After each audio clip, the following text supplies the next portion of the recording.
I use reading lists to give students a comprehensive guide to all of the literature that's on a particular module. But given that my modules are also part of my research agenda, these lists are also useful for me to keep a track of what I'm reading, what I need to read, and also as a way of organizing things. So one of the things I find most useful about it is the ability to organize your reading lists into seminar weeks, for example, then add a few comments onto that reading list or onto the individual items on the reading list, so that when the students see it, they've got a guide to the reading, a bit of an annotated bibliography, but also there's a little bit where I can put a note to self, like, need to read this. So it's really very powerful and very useful for me in kind of creating my own bibliographies like I used to do on pen and paper.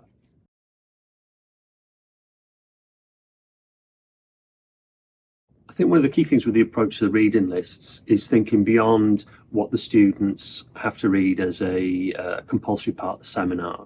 What I found years ago is if you put down 2 or 3 items for a week's reading, the students will just read those. And I've found that in recent years, students are less likely to go to the library and look around a subject to find out extra things about it. So the way I've adjusted the reading list to that is to have a section of compulsory reading, and the students know they have to read this, then a bit of extra reading that will give them further context for that compulsory reading, and then a list of further reading. And that reading, I tend to say to the students, that's something that you can use for your essays or your dissertations or so on, but it's also a place for me to put the readings that might be a bit too esoteric for the students, but that I need to read or that I want to use for future reference. Like I say, again, I can use a bit of the commentary within the entries, both to give students guides to that and also as a note to self about useful things within it.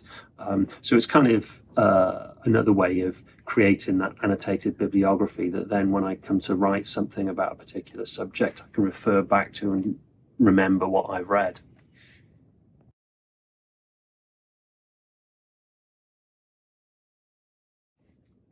Support I've had from the library has been fantastic, really. Early on, whilst I was getting used to it, I had somebody who I could call up and say, look, how do I do this? They were very quick to answer with it. They also gave me some suggestions as to how to use those commentary functions that are within the reading list, so you can have a note to student, a note to self, and so on. But surprisingly, I've not found that I've had that many problems with it because it's so intuitive. And I'm not somebody who's very computer literate. I've got to admit, I'm fairly basic when it comes to this. But whenever I have had something that I've queried, the library have been really quick to say, look, this is the answer to it. This is what you need to do. And what I've found is that the answer has been very, very straightforward, and it hasn't involved much work. So again, it's been dead simple and dead easy.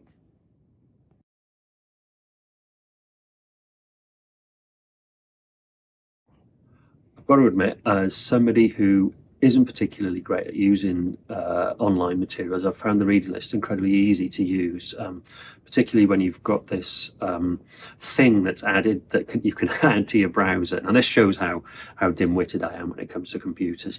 There's a little button that you can add to your browser, which you click on, and it automatically gathers all of the metadata about an article or a book, and creates a bookmark that you then can place into your reading lists with, I think, 2 or 3 clicks, which is absolutely wonderful for me because it's dead simple to, I get an email alert from a particular journal that says there's something in there about a topic that I'm interested in. I go on it, I click on the button, it appears on my bookmarks, and then I click another button, it appears on my reading list. Bob's your uncle. Dead simple.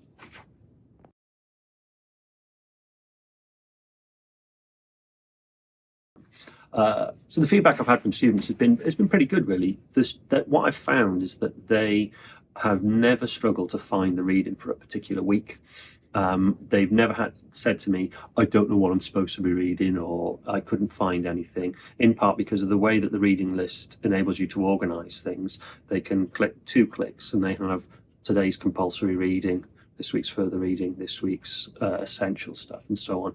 And what I found is that the students use it as their guide almost to everything, a little like in the olden days when we used to go to particular shelf marks and find out what was there.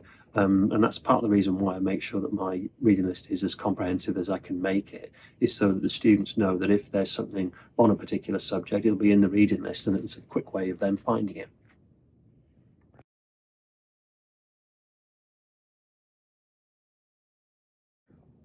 I think the one of the best things about it is the fact that all of the reading is there. So for the students, if they click on a particular item, particularly if it's online, it automatically links them to that online article or that online book or whatever. So as far as I can tell, they've got very little excuse to say, I couldn't find it. So it kind of gives them almost like a portal into the electronic library that's very, very easy to. They don't have to do a vast amount of searching. Of course, those who do the searching often find even richer results. But what I've found with it is that students find the convenience very easy, particularly those who can't make it to the library or those who are doing distance learning. And again, it's that simplicity, that one click and you're there.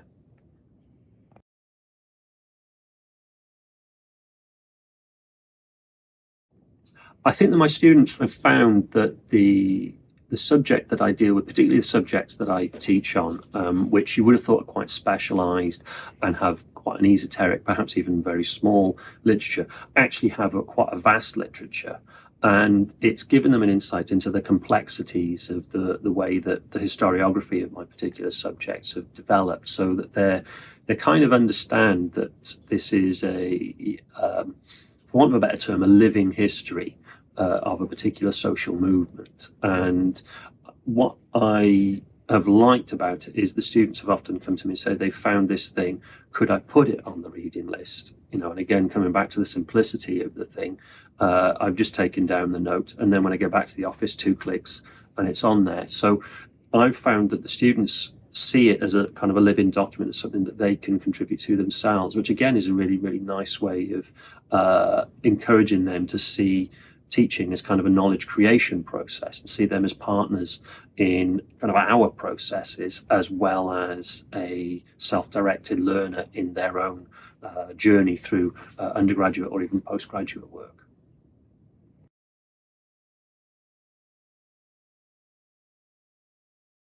I think with the reading list, with the reading lists, the fact that you can update things very, very easily and constantly be not necessarily churning through things, but constantly updating and doing things very, very easily, rather than getting out the old documents and changing them and so on. It's a constantly reflective and, for want of a better term, iterative process, in that I'm constantly thinking about what is on the reading list.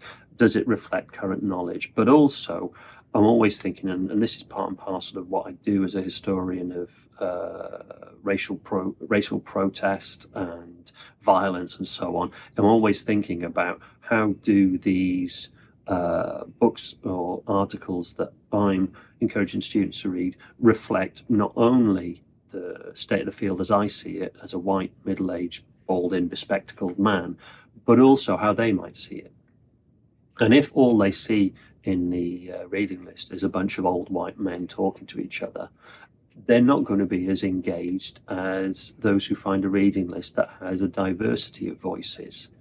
And I think one of the other things that I've seen with people who are kind of keen to diversify their reading lists, that there's a bit of a fear in that what they'll be doing is kind of unpicking the corpus of knowledge and challenging that, and saying that the corpus of knowledge that we already have is useless, when in actual fact it's a bit more about looking at things from different perspectives, seeing how different like subaltern voices see the world around them, and also how we as balding, bespectacled, middle-aged white men might relate to that. So it has encouraged me to think more positionally about who I am as a lecturer, and also how I relate to the students through the reading list.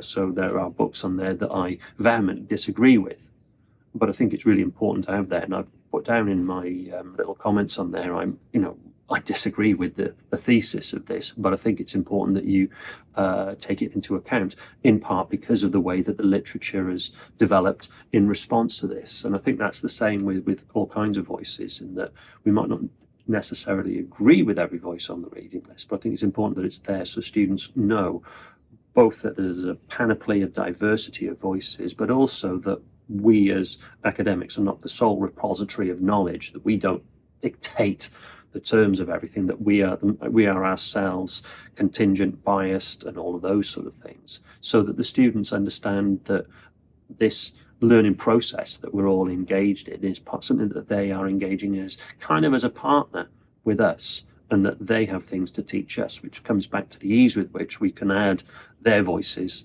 or the voices that they think are important, to the reading list.